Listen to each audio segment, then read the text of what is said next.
Hello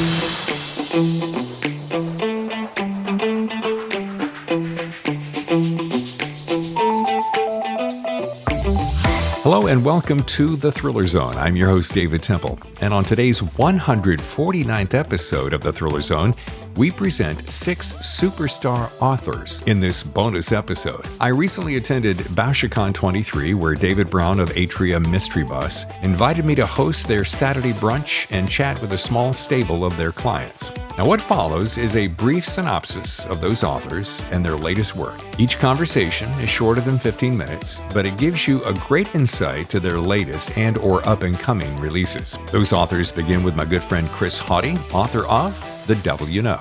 That's followed by relative newcomer and potential sensation I.S. Berry. Next is the always engaging Amando Correa. That's followed by the multiple New York Times bestselling author Catherine McKenzie.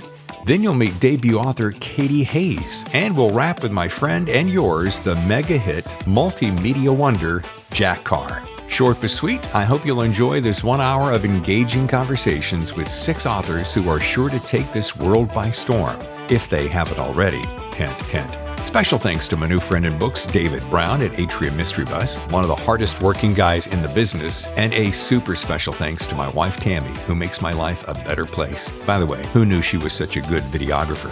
Thanks, babe. Chirp, chirp. Now, sit back and enjoy one of my favorite rounds of conversations. And in case you haven't figured it out by now, this is a perfect sample of what the future of my podcast will look like. Conversations face to face. Taking my lanyard off. How close do I have to get to this testing? Is that good? That is good. How's my meter? How's my reading? Your reading's good. Here we are on the flight deck. Thriller Zone. All right. Whatever. I'm trying to get ready, man. I just rolled out of bed. Yeah. Well, ladies and gentlemen, we're with Chris Hauty, author of The Devil You Know, the Haley Chill series. Yes, you are. And man, you look fantastic so early in the morning. All things considered, I think that's quite an accomplishment. And did you do any laps this morning, perchance? I did. I brushed my teeth this morning. Every little bit, right? Yeah. I prepare for these things. And how are you enjoying Bouchercon so far? Well, this is my first Boucher. Oh. It's my first Boucher. I missed a Boucher because of COVID, and I missed a Boucher because of, being obstinate. But this is my first, and I'm having a great time meeting my fellow authors, making new friends, and meeting the fans. A lot of fans here today looking for you. A lot of fans, none of them mine. I see a long line of fans in front of Jack Carr. Yeah, he's over there just. And so I'm sort of soaking up the vibe of that enthusiasm. You're in his wake. I'm in his wake. Yeah. Well, it has been a tremendous opportunity. I have never been to a Bouchercon, and so this is my first, and the crowds are amazing. I was talking to someone yesterday. They said last year it was like 800 people. This year it's like 1,600. That's twice as much, David. You are a mathematician. Amazing. I know. So early. 2 times as many. Yeah. So 2x. So let's talk about The Devil You Know real quick in case I only have, because you're going to get bombarded by autograph seekers. Yes. What has happened since last time? We saw Haley Chill last. It was Storm Rising, right? Correct. Storm Rising. And she had essentially saved the United States from being divided into 2 polarized halves. And so she is instrumental in preventing that from happening, but at the cost of true personal loss. Right.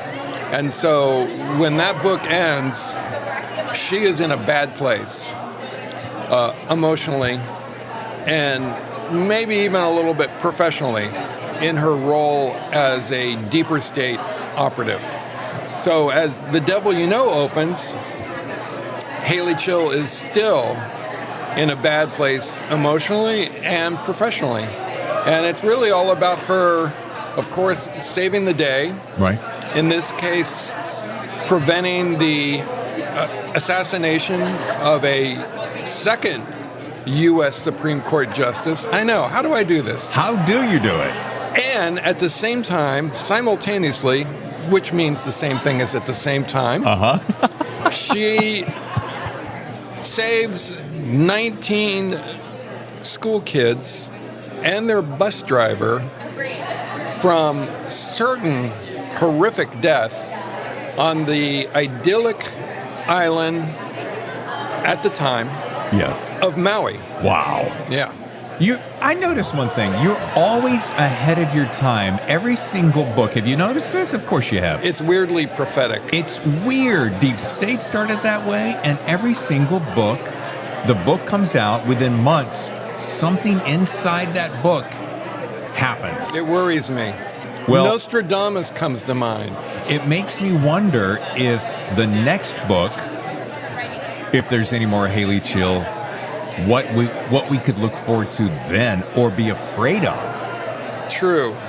The next book, Mr. Temple. Yes, sir. Is a closely held top secret that I can't discuss on your podcast, unfortunately. But Chris, we're pals. I mean, I know. Can we go off the record? Can we mute these microphones? Yes, hang on one second. Okay. Okay, so here's what's going to happen. I'm not going to fall for that. I know you're just... No, I'm very excited about what's coming next. I've been working quite hard, as you know. Yes. And I really think that this is going to be a big book in the thriller world. I think, and is it, can I ask if it's a Haley Chill book or is it a complete departure? Again, top secret? These lips be sealed. Okay. Well, it will be a thriller. We know that. Yes. There will be elements of mystery and suspense in it. Yes. It will be a page turner, a white knuckler. Yes. It will be a top seller. Yes. And fingers crossed. Fingers crossed. And something tells me, because you came from Hollywood business, I know that you have since, and I air quote the retired because you've just kind of stepped away from it. But yes, stepped away. You can envision potentially this becoming a series or movie in your wildest dreams, right? The Haley Chill series or the new book? The new book. Both. Yeah. Wow. As soon as the strike is over, we have a very successful TV and movie producer who will take the book out. I guess it's the whole series, or maybe this Deep State. I don't know how those things work. So that will happen as soon as the strike's over. And yes, I think this new top secret book that I'm working on and soon to be finished would make an excellent movie. When you say soon to be finished, and I think we talked about this on one of our prior shows, are you about a year-ish at a time for a book? I think, well, it depends which part of the process we're talking about. Yeah. From idea to me turning it into my editor, there are several drafts in between those 2 points. Sure. And I feel like my work isn't done, but where it's really all on me. That process usually takes about 8 to 10 months. Okay. The book I'm working on now will be about a year old come October. So it's taking a little bit longer, but I'm taking more care with it because I think it's such a great idea. Really a very ambitious, dare I say, audacious idea. Wait, ambitious and audacious? Both. Wow. Yeah. Amdacious. You know, the last time you were on the show when we were out in Glendale, or was that Pasadena? I can't recall. Yes. We make up words on this podcast. And do you remember the word from that show? Babe, do you remember the word from that show? I don't. But I do remember this one, amdacious. Amdacious? Is the way that you can describe this new book. Okay. Now, I do know that we walked away because it birthed a T-shirt, #Don'tBeBoring. Right. Which has become a mantra of mine. I hear it everywhere I go. It's everywhere. It's everywhere. I think I saw it on a Times Square billboard. I think I see it on T-shirts. I see it on Coke cans. Yeah. There was. I came out of the Bouchercon yesterday for lunch with some of my author friends, and There was skywriting. Skywriting. Don't be boring. That's amazing. Yeah, everyone's catching on. And have you noticed the world is a more interesting place? It really is. And it's all because of Chris Hauty, author of The Devil You Know. Hauty. Yeah, .com. .com. Here comes Alana. Hi. Is it, my blood sugar level is really low. Is it okay if I'm eating a little? You can do anything you want, for crying out loud. I haven't eaten anything, so I'm... We are with Alana Berry, I.S. Berry. The book is The Peacock and the Sparrow. And Alana, I got to tell you something. Anybody who listens to the show knows that I am a book cover fanatic. And this is single-handedly, and I'm not even exactly sure why, one of the best book covers I've seen this year. Thank you. That's such a compliment. It's striking. It's mysterious. It's colorful. It does everything you want in a book cover that says, what the hell is going on? You got this guy in the shadow lighting a cigarette. Yes. And then, of course, you have Ian Caldwell saying, a breathless tour de force, the perfect spy tale. Thank you. Well, smoking figures pretty prominently in the book. So it starts off with something about, I don't like the smell of his cigarettes. That's right. Yeah. His informant. Yeah. Yes, exactly. Why is there something very significant about that? And there's a purpose to that cover in the cigarette? A little bit. So it starts off with the main character saying he hated the smell of his informant's cigarettes, and then there's a point in the book where he sort of bonds with the informant and they share cigarettes. It's like a turning point in the book. And I would say that with an experience of an ops officer of both the Europe and the Middle East, that you're bringing all that CIA experience to light in this book. And this is a debut? Yes. I mean, I would say this if you weren't here, so I'm not blowing smoke up your skirt, but there's a lot of buzz that this is going to be one of those books that everybody's talking about. Oh my gosh, thank you. And that's got to make you feel great. It's such an honor. I mean, it's fabulous. Thank you. And it's so cool, and I mean this in all the absolute best ways, to have a woman write a spy novel. Thank you. I mean, it is. I feel like it's an honor. It's such a heavily male genre that, I'm proud of the fact that I'm one of the only female spy novelists. I think I might be the only female spy novelist who used to be a spy. I hope I'm wrong, but I think I might be. So you can actually say officially that you were a spy? For sure. I had my cover lifted. There's a whole process behind that. And I had to have the book cleared. How does that... See, I know nothing. I love to read spy novels. Yeah. I love that whole world of intrigue. Everybody does. But I've never really understood, A, how does someone become a spy? B, how do you go from that world into the regular world? Yeah, well, the application process is pretty similar to any job. I mean, you really just send in your resume. It's kind of a myth that they recruit you. And then leaving, was that your other question? Yeah, that was actually harder. I mean, because you're in this sort of insular, paranoid world for so many years, and then you leave and you're kind of looking behind your shoulder and... I mean, sometimes I still leave a car space between me and the car in front of me so I can have a quick egress in case something happens. So, yeah. Do you find yourself when you're driving home that you don't take the same pattern every time? I did when I first came back from Baghdad. I spent a year in Baghdad during the war, and it took about a year to sort of reacclimate, and my survival skills were still very much part of my life, but not anymore.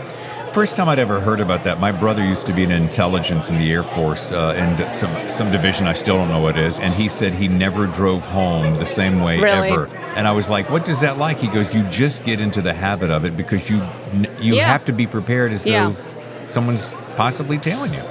It's true. I mean, the instincts kind of die hard. And especially, it was actually more of a concern when I worked at Langley at the headquarters, because then it's like you're taking the same route every day. And we used to joke, because there's a gas station across the street from Langley, and we used to joke, like, the Chinese, the Russians are probably just parked there watching the same cars go in every day. Can you do me this favor? Can you give me, because I have not had a chance to... Yeah. This interview was sprung on me before I had a chance to really dig down on it. I'm going to read this book, and I hope you'll come back and be on the show. I'd love to. But can you give me the elevator pitch for The Peacock and the Sparrow? It's basically about an aging spy stationed in Bahrain who gets caught in the crosswinds of the Arab Spring on his final tour. He gets ensnared in murder, consuming love, and an unpredictable revolution, and he's forced to choose a side. That is so succinct. Yeah. I've had some practice. Yeah. That is amazing. And how has it been received from the people here at Bouchercon and friends and family? You can always start there. Really well, especially from people I think who appreciate a realistic spy novel. And actually, I've been so flattered and honored because the Intel community really seems to love my book. I mean, I've gotten so many people who have reached out from inside the community, and they just say it resonates with them. So, and if this is slightly ignorant, just bear with me. It's not too much of a stretch. When you think of James Bond, James Bond is Hollywoodized spy. For sure. So this is the antithesis to that. I would say so, yeah. I think it's much grittier, darker. I think it's more in the vein of Le Carre or Graham Greene. I wanted something that was much more realistic. I was going to say Le Carre is the very first person that pops when you say legitimate spy. And he didn't glamorize spying. No. I mean, he wrote about sort of the ugly realities and, the geopolitics and the sometimes dark consequences of spying.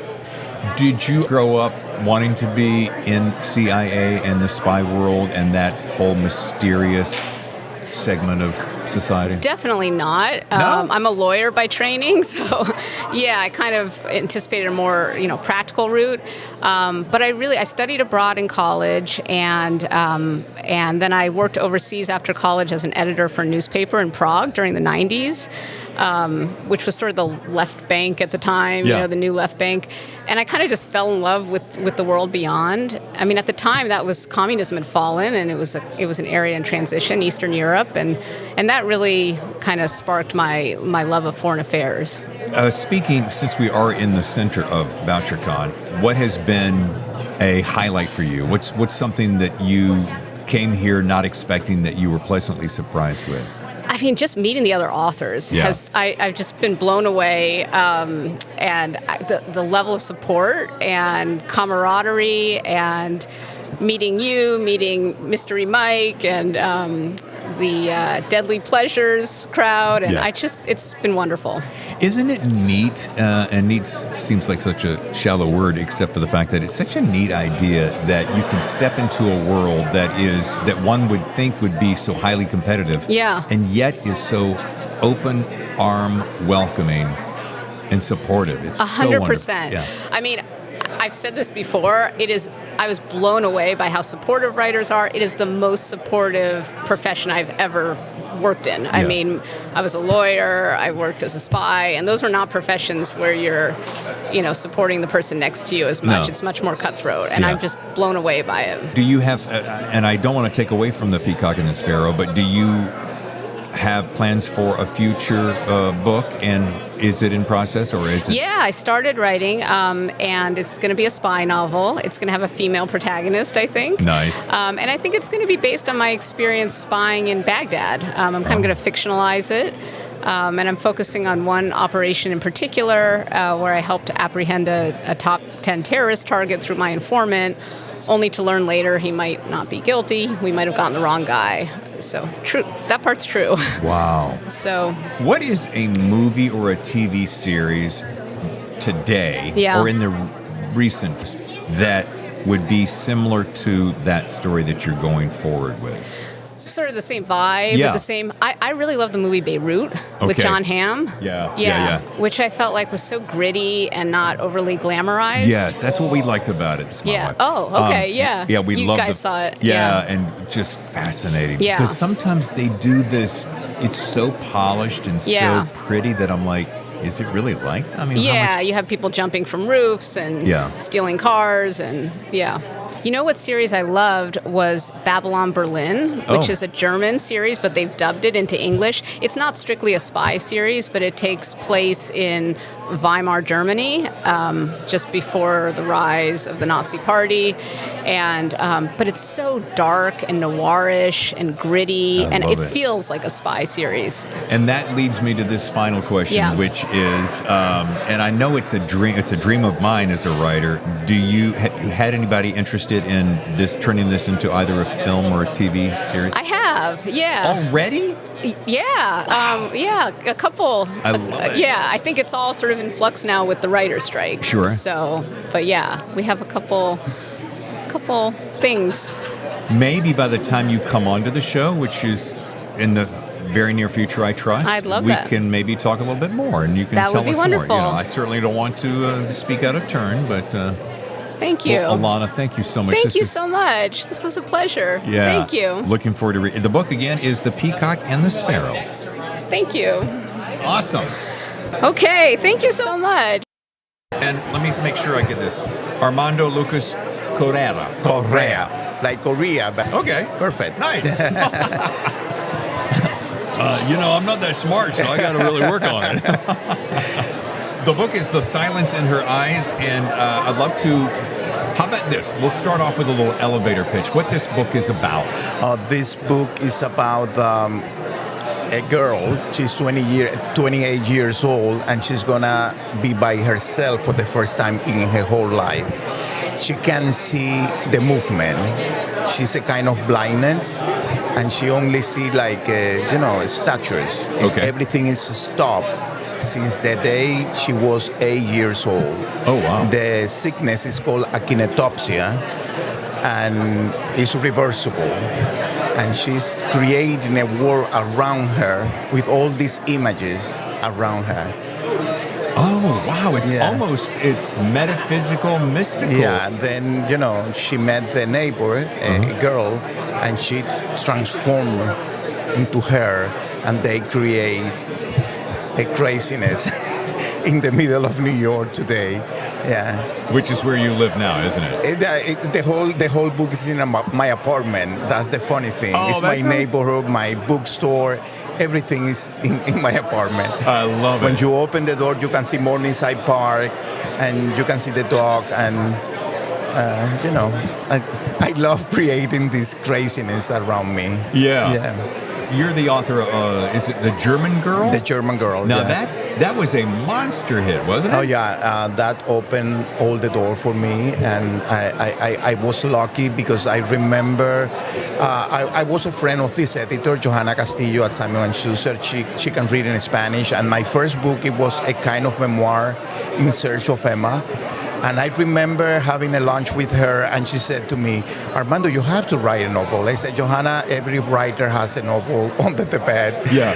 And I remember the next lunch with her, and I presented all this idea about the German Girl, all the memorabilia that I have, all the stock, the original postcard from this St. Louis, ocean liner with over 900 Jewish refugees, all of them with permit of disembark in Cuba in 1939, and Cuba denied the entrance, and United States and Canada, and then they sent them back to Auschwitz, actually. Wow. And then I create the story, and she said, okay, I'm going to buy the novel. I only have like a couple of pages and the whole idea, a couple of chapters, let's say.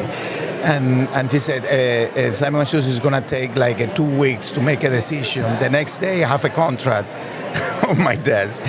And then I signed the book, and I was lucky enough that before the book was out, it was sold to over 12 countries. And then she signed me to another 2 books. And sometimes editors and agents are lazy, and they want to write, they want me to write another historical novel. Right. And then I have The Daughter's Tale and The Night Traveler, that is the one that is out. But when I finished The German Girl, I presented the idea for The Silence in Her Eyes. I said, no, Armando, don't write any thriller. You are good at, historical novel. And The German Girl sold over 1 million copies. And then, they want me to in the same boat. And when they said, okay, I'm going to write the book this is the only book that I finished and I sold finished. because all of them they were ideas and a paragraph, sometimes a sentence. Yeah. And then when I finished, she loved the book. Yeah. And my editor Peter Borland at Atria, he was a wonderful editor because it's a new genre. It's difficult. It's a completely way to write when you are doing this kind of thing. What do you suppose was the magic? I know that's a tough question, but what is the magic that made that book skyrocket? The silence, Yeah. I think it's the idea to create this kind of fantasy. Because, I don't know, you heard before akinetopsia, the sickness? I never heard about it. Right. I want to create some kind of sickness with her, and there another kind of blindness that you can define the face. Yes. This is real, but for me this is like a fantasy. Right. Stop motion is different when you can see the movement. Sure. And I started studying. I did a lot of research about this because it's in first person.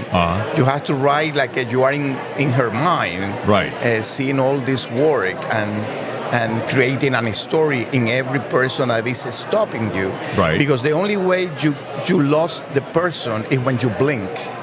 If you are here right now, I'm going to see you forever until I blink. Maybe you left already. Oh, wow. But I can smell that you left. I can listen your steps, And then if she loves someone, she wants to stay here. If she blink, she lost the image of the person that she loved. That is so amazing. Yeah, I've never heard of this. Yeah, me neither. And then there is a lot of video on YouTube, some cases in Germany, and how they see, if you go to the subway, they function better when they have the eyes closed and they use the walking stick. Exactly. Yeah. And because with the eye, you can see the car here, you can see everything. Yeah. The good thing is they have like a good sense of smell and noise. Everything overcompensates. Exactly. Yeah. But for her, it's like when it's a taxi, it's like a yellow cloud. Yeah. And the rain is beautiful. The rain, there are glass, like a piece of glass until like you blink. Yeah. It's beautiful. I love it. Yeah, it's fascinating. I've never heard anything. Well, now I understand why the cover is done in like this repeat pattern. Well, having come from a background of journalist, editor, has got to have influenced you strongly to be such a strong author. I think, I am an editor and I love to be edited. Yeah. I believe in editors, and you're a big fan of that. Oh, yes, yes. And for example, you always fight with your editor.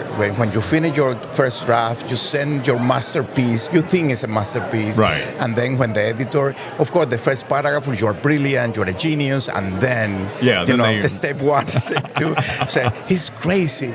But the next morning, I said, he was right. Yeah. And then you start working. And for me, it's their problem. I don't have any problem to finish a book. Right. If you want me to write another scene, I'm going to write another scene. Sure. Yeah. And I am my first editor at the same time because, for example, this is around 100,000 words, but I finished over 200,000 words. And I'm cutting because I prefer to have the whole atmosphere. Right. And I know I am very conscious for the pace because my major was theater critic and I study theater, and I create a scene. I know, the next action has to happen. I don't want to be, you'll be bored. Less is more. Exactly. Yeah. And for other plays, when I'm reading, I want to enter to a room, to feel it, to see the wallpaper, the texture. I think I'm good at it. Yeah. Sometimes too much. But, I love to, because some kind of writer, and it's valid because I love it, you are reading their thinking. Sure. But I want you to feel like the character and go to the room and go to the inhabit that entire world. Yeah. Well, are you telling me that The German Girl was your very first book? Yeah. And you did 1 million copies on your very first book? Yeah. I'm lucky. I was going to say, there are people at this convention, Bouchercon, that dream decades dreaming to get where you've gotten. So it has to just hit you in such a profound way. I think with the German girl, this story was with me since I was 10 years old. My grandmother, she's a daughter of a Spanish immigrant. They arrived in Cuba at the beginning of the 20th century, and she was pregnant with my mom when the St. Louis arrived and were rejected. And I remember growing up during the 80s in Cuba. I was a child, and my grandmother fighting with my grandfather. Cuba is going to pay very dearly for the next 100 years because what they did to the Jewish refugees. And then I started, doing. I was a kind of child that instead reading about cowboys or, I read about the Second World War all the time. I was obsessed with the Second World War because of my grandfather at the same. He loved history, and I was passionate about history. And for my mind, I said, can this happen in the, because the Second World War happened in the 20th century, in the most civilized continent in the world, the most civilized country in the world. Right. That happened in our countries, in the third world, but not in the first world. And for me, I have a fascination about that. And I started, collecting story. I was thinking to write a non-fiction book. I have the survivor of the book, the children of the St. Louis. Right. And when Johanna talked to me, I said, okay, maybe I became a father. I always said that my daughter, she's 17 now, she made me a writer. Because I remember Why is that? Because the German girl, that it was going to be a non-fiction book, started, in the voice of a 12 years old. The first sentence is more or less like, I'm going to be 12 years old. I decided to kill my parents. That's the first sentence. And at the beginning, it was 9 years old. She was growing up with Emma in a way. And all the emotion and the father with the daughters and mother with the daughters is because of I am a father, I think. Yeah. I cried a lot. Yeah. I make people cry. I love make people cry. You like it? I love it. Yeah, and this is since I became a father. If you talk to me about your talk, maybe I can cry right now. Right. I am. You're an emotional guy. I emotional, and I love to create emotional connection with the reader, and I think that's my key when I did the German girl. Yeah. And so with Silence in Her Eyes, it is a thriller. It's a thriller. Yes, because I am not going to spoil the book, but you see this delicate woman. Right. She looks very young. Younger than the 28 years old. She's living by herself.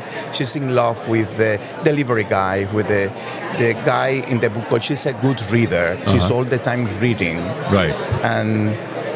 And then she thinks that she's helping her neighbor, that is her only friend, because she's living like a nightmare with her husband. He's abusive. And then a terrible thing happened. Something happens. The we'll leave it at first that. chapter. And then everything changed. And nothing is what you read. Nothing is what you think it is. Yeah. That's what I love. I love books that make you do that. It's like, but at the I'm same going down time, this road. you're going to see her emotion and the relationship with the mother and who is the bad people here. You never know who is the bad seed. Well, as we get ready to wrap, tell me about what's been one of your favorite things that's happened here at Bouchercon, whether it's a panel or someone you've met. What's it a highlight? was the dinner last night. Yeah. Mike, I don't know, he organized this kind of dinner since the beginning of the convention with over 40 people, I think. Wow. Most of them writer, publicist, bookseller. And, I am very introvert. For me, it's hard to make like a connection in this kind of big I don't thing. believe that at all, but go ahead. And no, believe me. And right now I'm talking to you. Sure. But it's hard for me. And then in the table, I met another author. I met Jack Carr. Yeah. We're in the same, in print publishing house. And it was wonderful, and everybody's nice. It's different. Yeah. Believe me, people from the thriller world is completely different from the literary world.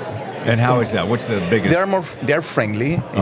They talk to you. Literary or a thriller? A thriller. Yeah, very friendly, very approachable. Approachable, and they talk to you. They ask about your book. Yeah. And literary, not so much. No. They only talk about them. Oh, yeah, all the time. Yeah. That's nice. You know, I'm not against anybody. Sure. But it's a different world. Yeah. You know? Well, Armando, I wish you huge success. I don't think you need a whole lot of wishes because you're doing something right. Thank you for having me. Absolutely. Yeah, thank you. That's great. Okay. Such a Thank blessing. you, guys. You want to finish your apple? No. Okay. I'll eat it after.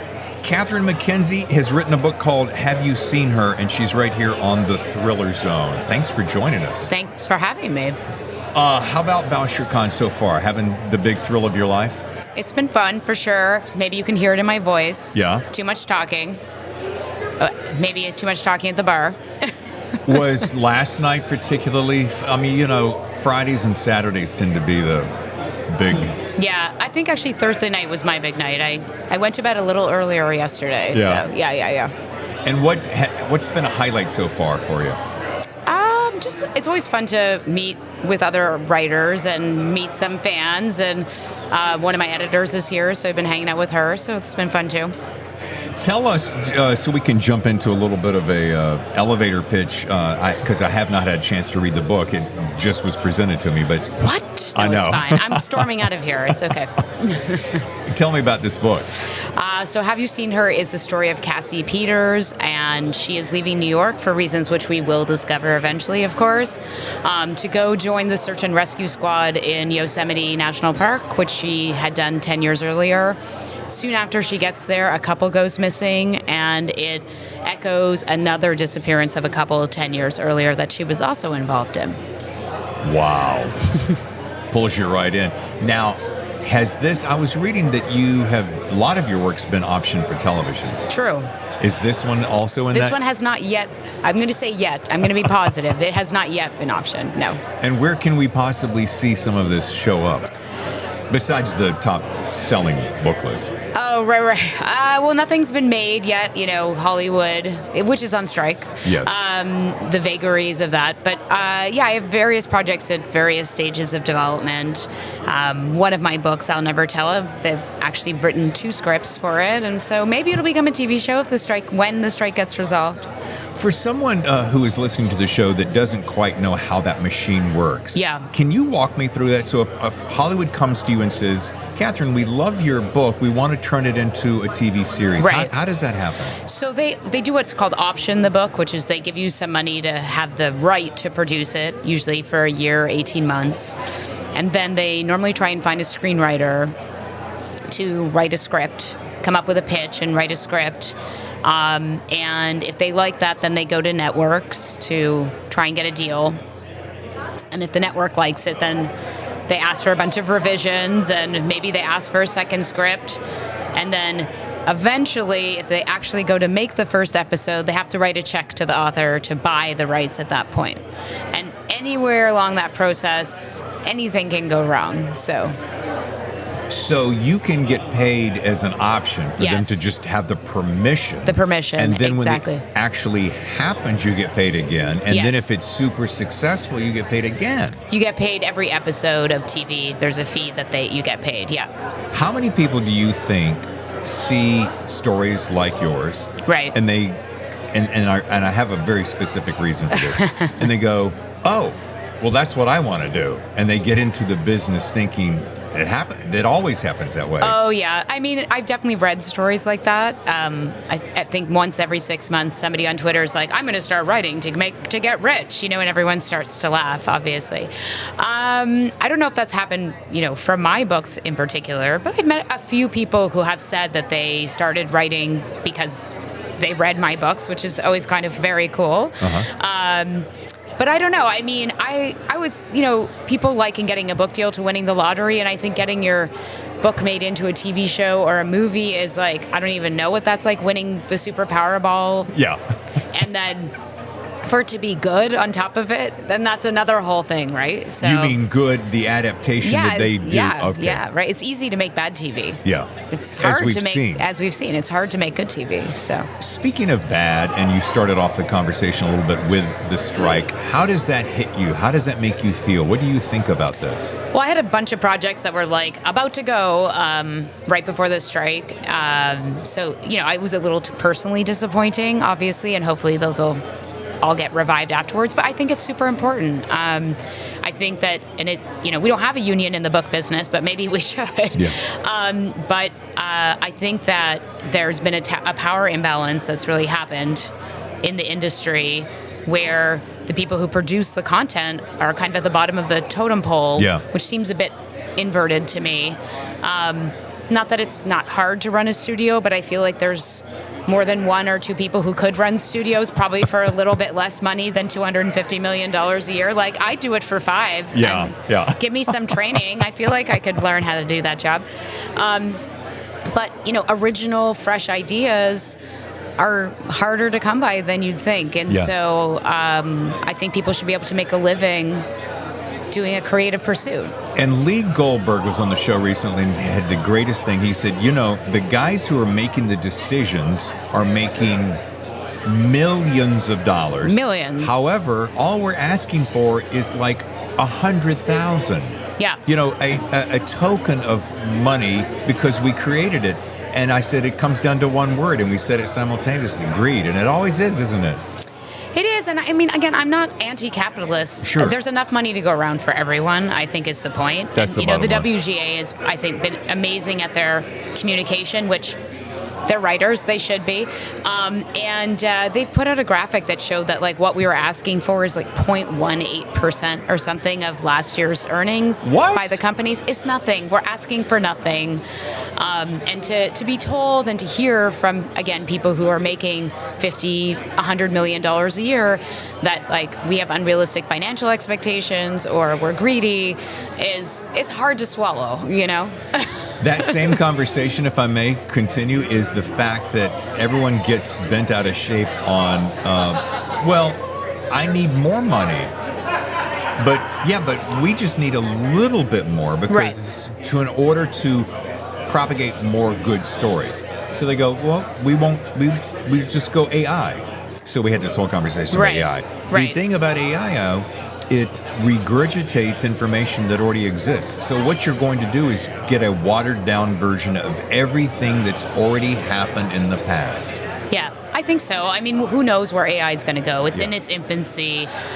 Do I believe that they put out the best version of that for free? No, they probably have a better version, behind the scenes. And I think that AI in some industries has been super helpful, and we all use aspects of AI without thinking about it. Spell check is an early version of AI, right? So, again, I think that comes down to just like sometimes a lack of respect for how we're all here, there aren't books if there aren't writers, and it doesn't mean that editorial and the cover designers and the production side of it and the management side are important, but they're not more important. And that's what I've just found always fascinating is like, how did you become more important than the people who are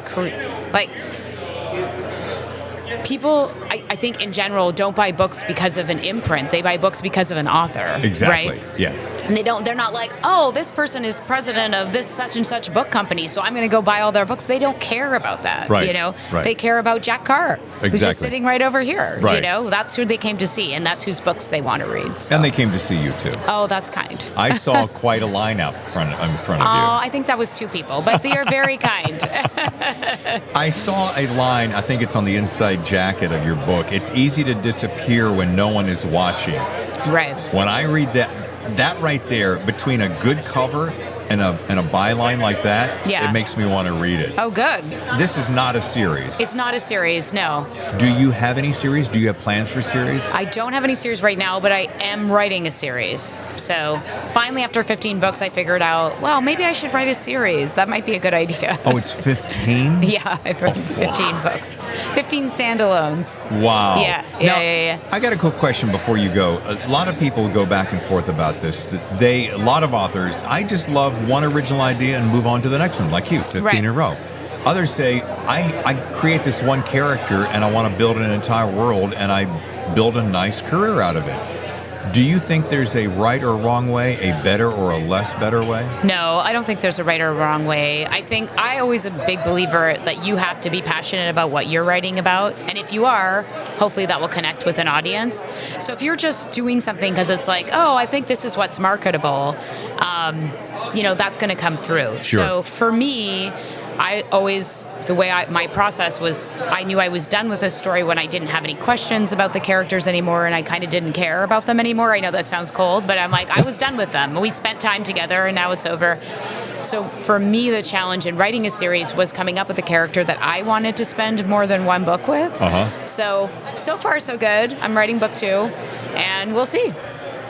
First of all, congratulations on Have You Seen Her? Thank you. Second of all, I wish you huge success when the strike is over and all your stuff gets reacquired and put back into motion. And I can't wait to see what this series is about. All right. Well, thank you. And when can we expect that first? It's coming out next year, but I can't announce it yet. Still. Sure. But next year. Yeah. And will we see you at Bouchercon next year? It's going to be in Asheville? Yeah, undoubtedly, I'm sure. All yes. right. Thank you again. Thanks for having me. Nice. Thank you. Katy Hays, author of The Cloisters, is on the Thriller Zone. Welcome. Thank you so much for having me. This is your debut. It is. I love meeting debut authors. great. You know why? Why? Because I get to see you when it's all fresh and new and everything's exciting before you blow up. Right, or before we are exhausted, yeah. Either way, it works. Yes. Well, how about this? Since I didn't have enough time to read that in the 14 minutes that I had preparing, can you give me a little elevator pitch of it? Yeah, The Cloisters is the story of a young woman who goes to work at the Metropolitan Museum of Art's Medieval Museum, the eponymous Cloisters, which is a 14th century monastery that was moved from Europe to the northern tip of Manhattan by John D. Rockefeller. And while she's working at the Cloisters, she discovers a 15th century deck of tarot cards that may actually tell the future. And so it's about whether or not she can use the cards to unravel a murder that happens at the museum. Oh my goodness. Yeah. Now, Have I tempted you now to read it? Yes, Yeah, and I want to say this. I get probably 4 or 5 books a week that come into the Thriller Zone, and I probably read 2 a week. And everyone who listens to the show knows that I'm a fanatic for book covers. And this is one of the most beautiful book covers ever. Oh, thank you. They did a wonderful job. I mean, but the color of blue and the way it kind of shimmers in the light, it's just, you can't forget this cover. Yeah, it's lovely. I mean, especially with the gold foil, it just really pops. And so that is based loosely on something that actually happened. That building literally was?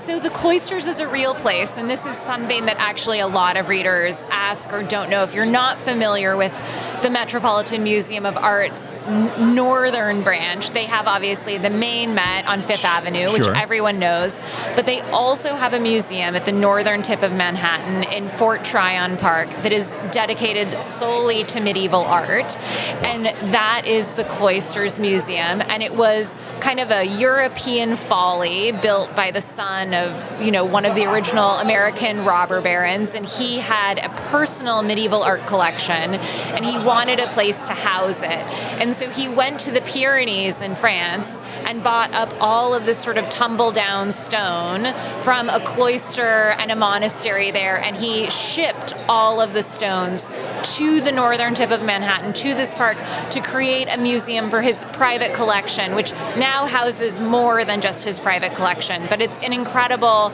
if you're ever in New York and you want sort of something out of the ordinary, the Cloisters is a great place to visit. Unbelievable. Yeah. Well, so tell me, this is going to seem like a silly question.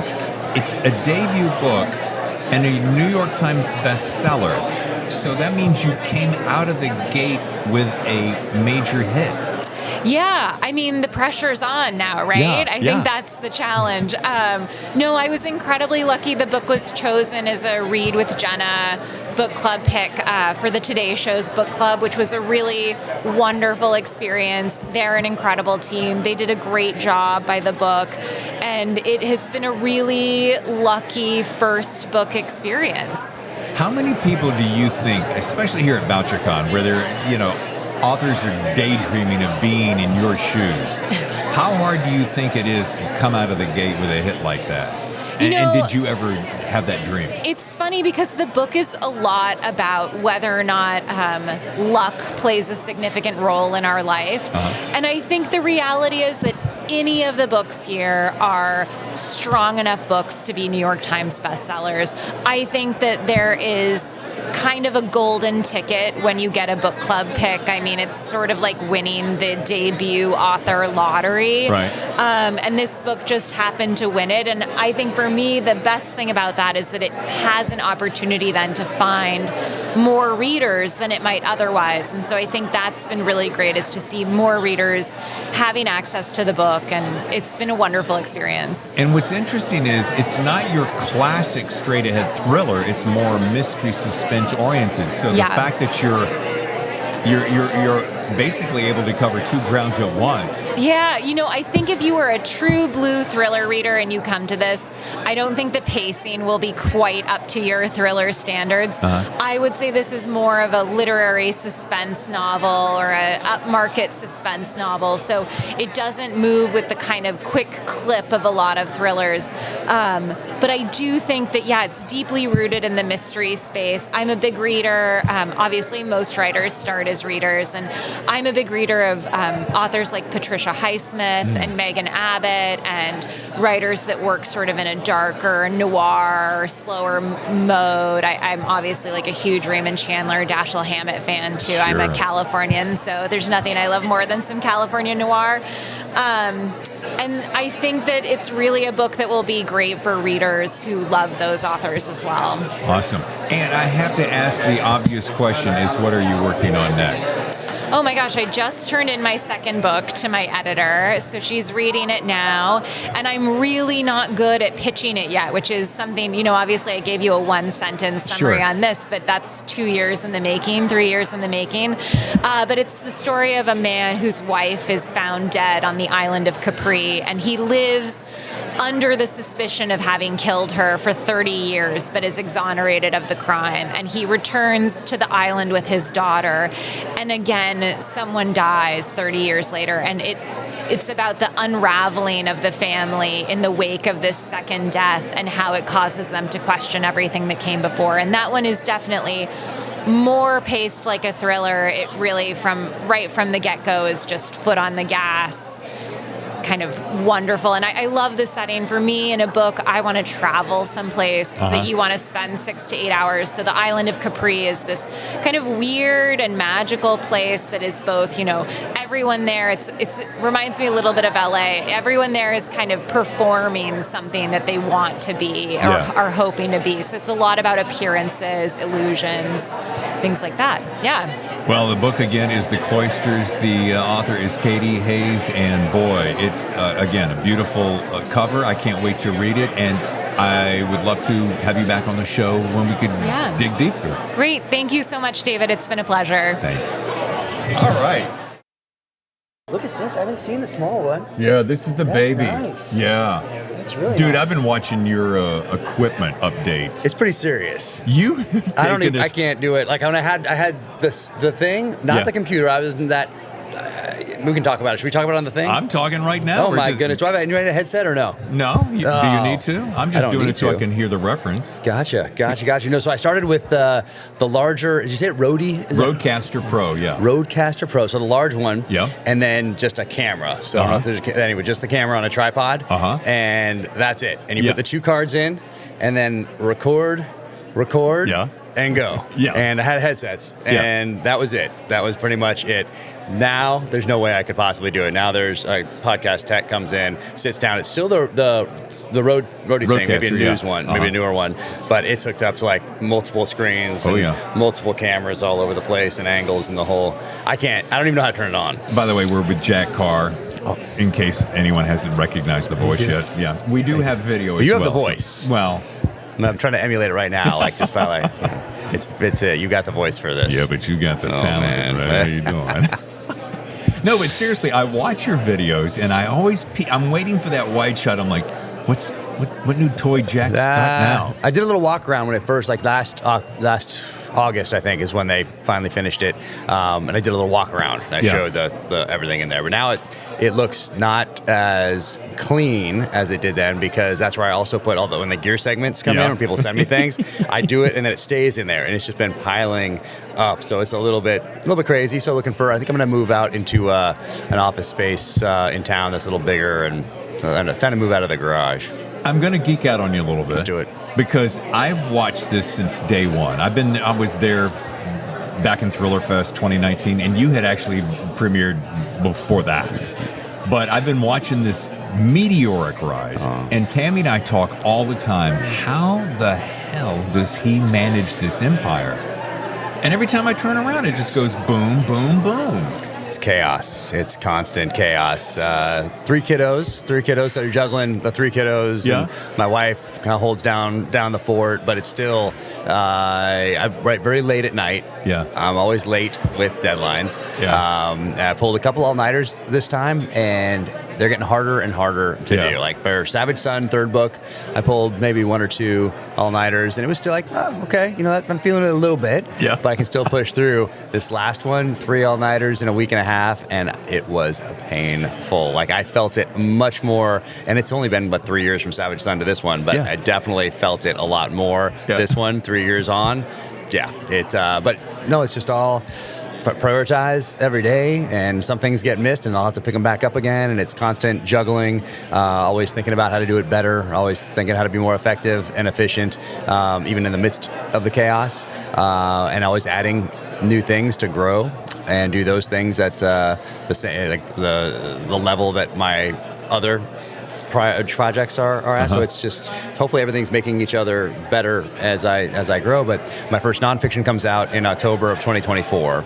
So adding that to the mix. Tom Clancy started doing that in the early 90s. Right. So I think it was after book 6, I want to say, but it might have been after book 5. But he started doing the nonfiction. Then he started adding more things to what he was doing. So my first nonfiction book is on the 1983 Beirut barracks bombing. Right. There's a lot of newly declassified documents that have come out in the last few years. So now you can piece together what was happening in the White House and who was making decisions, whether to put Marines ashore or keep them on ships in the Med, and what level of involvement we were going to have in Lebanon. So with that, and then going and talking to survivors who are pulling their friends out of the rubble, and talking to people who went to identify bodies. The same team that identified the bodies at Jonestown got sent to Beirut, Lebanon after the bombing. So there's you can piece together this whole story, and I won't tell you how it ends. People don't know how it ends because there's a 2008. There's something that happens that's extremely significant all those years later. So it has a beginning, middle, and an end that almost reads like a thriller. But I want to keep that history alive and keep those lessons alive so that future generations don't have to learn those same lessons in blood. The way that the speed with which you move through life is always been amazing to me. And so Only the Dead, most recently, will you try to do a nonfiction and a fiction simultaneously each year? From that was the idea when I pitched it to Simon & Schuster, and they loved it. Very soon thereafter, I realized that no, it's going to be every 2 years. I called them back up and I said, I know what the contract says, but there's no possible way to do these events justice in a year. No. So you have to. It's going to be every 2 years, and if it takes longer than that, it's going to take longer than that. It's always about the product. It's always about doing the best I possibly can with the stories or with these new nonfiction works. And I'm working with a guy, amazing guy, James Scott, Pulitzer Prize finalist, historian. So he's flying around the country doing all these interviews, digging through archives right now. And we're putting the story together this fall and start editing and get it out there by October of 2024. And let's talk about the TV series. I mean, TV series. Dude, when that all came together, and everybody knows this Terminalist, how that all came together, did you have any idea in your wildest dreams that it would go to the level that it went so quickly and so broadly? I probably should lie when I answer this question, but that's what I always expected. Yeah. And not just expected by sitting there, though. Expected, hoped, I guess, but also knowing that that I had to put in the work throughout my whole life for that to happen. Sure. But as a kid, I'm looking at First Blood, and I'm looking at the book and the movie. I'm looking at Brotherhood of the Rose, the book, and the NBC adaptation, and I'm taking note of all these things, and I'm learning, and I'm absorbing, and I'm finding out what I like and what I don't, and just making it a part of my experience and my foundation. So when I got to the show and was fortunate enough to put a team together that was the exact team I wanted, and there's a lot of trust in Hollywood also. Sure. So if you because you're handing this over, especially as a brand new author that no one knows, and you're not coming from politics and sports, no background in social media, no following, nothing. Right. So when you option something at that stage, by contract, they can do whatever they want. Right. So there's a lot of trust involved in having Chris and Antoine Fuqua involved in this from the get-go, and them wanting me involved at every step of the process. So I became a student of screenwriting and the whole process in Hollywood, and on set I'm going around all the different departments and talking to everybody, and they're coming to see me, and I'm talking to them about what they're doing. So I'm just constantly learning. So the new origin story, and that'll come out first. We'll start filming that first, writer strike dependent, and then going to True Believer, the second book. So I'm writing one of the episodes for both of those, and it's go, go, go. But as soon as the writer strike's over, we should start filming. How do you like the screenwriting aspect in comparison to I'm hoping that one complements the other because they're so different. Novel is just me, so if people hate it, whatever, that's all on me. Yeah. And I never think about reviews, critics, audience, losing an audience, gaining it. I never think of any of that. It's all about the story. Right. So 100% heart and soul goes into it. I honor the story. I never think, is someone not going to like this? Or is this going to alienate somebody? Or what's popular right now? Yeah. Or should my chapters be shorter? Should they be long? No, never, ever any of that. It's all about the story. And in screenwriting, now this is a collaborative effort. Oh, yeah. This screenwriting is a team effort, meaning that you have to, especially if you're new, really choose your battles, build up political capital, and then decide how you're going to expend that. Is it going to be something here that's really not going to make too much of a difference and it's probably going to end up on the cutting room floor? Right. Or is it something big where you really need to draw that line in the sand where you know you're going to lose your audience if you go down a certain path? So you have to figure that out. That's the art of it, the art of leadership, right. The art of working with a team. And so very, very different. This, I'm just locked upstairs in the house and trying to write without interruption. Screenwriting, you're sending scripts back and forth. They're going up the chain all the way to the top of Amazon, back down with notes. They're going to Chris. They're going to Antoine. More notes coming in. They're talking about things. You're collaborating. You're changing. You're coming up with a reason not to change if that's the case. And so it's a very collaborative process. So very different. And there are rules. In here, in the books, no rules. No rules. Do whatever you want. Yeah. I can blow up the Golden Gate Bridge. I can go jet around the world. I can do anything. Screenwriting, not so much. Yeah. You have 45 minutes to an hour to tell a story, and you have to tell it in a certain location, and there's a budget, and it's the time though. Yeah. That's the real limiting factor. And so you have to get very good at telling this story that's going to connect with people within those constraints. Yeah. Those constraints do not exist in a novel. Do you have a preference? Does it matter to you? I like both, but I started as a reader. I didn't start reading screenplays as a kid. I'm reading books as a kid, but I'm still a student of film from the audience perspective, from the fan perspective. So I like them both, but my foundation will always be the novels. You also made a great comment when you were on the podcast, and Mark Graney shares this mentality, and he goes, and you both said this, when people will go, oh, but Jack's book was so much better than the TV show. You both said, I created this, Hollywood created that. This is my story, and that's their interpretation. And I always like the idea that you guys said that, because what you're doing is you're saying their art form is their art form. Yeah, it's an adaptation. It's not. They're not just like taking every single line in here and putting it into a script, copying and pasting, because of those constraints. So sometimes 3 characters might get morphed into 1. Some characters might not even make it because you have 8 hours total to tell, 8 episodes to tell this thing. And I went into it just knowing that First Blood, the book, very different than First Blood, the movie, both fantastic. Yeah. 2 totally different mediums in which to tell a story. But I went into it knowing that there were going to be changes and wanting to be a student of that process. So, but I love being involved with it. But then again, if it's horrible, then you got to take ownership. You can't say Hollywood screwed it up because now you're a part of this machine. And so you got to take ownership of that. If people hate it, that's just okay. That's how it goes. But I love both. I love every part of the process. Do you ever, Jack? Do you ever get to the point where you just go, I would like to take a big, long, deep breath? Because I know you've got between books, fiction, nonfiction, your online store, which is crazy successful, and all your product launches, and the TV and movies. Do you ever just go, could I grab a little breath? Or do you go, I'm making hay while the, whatever that phrase is? Yeah, well, the sun shines.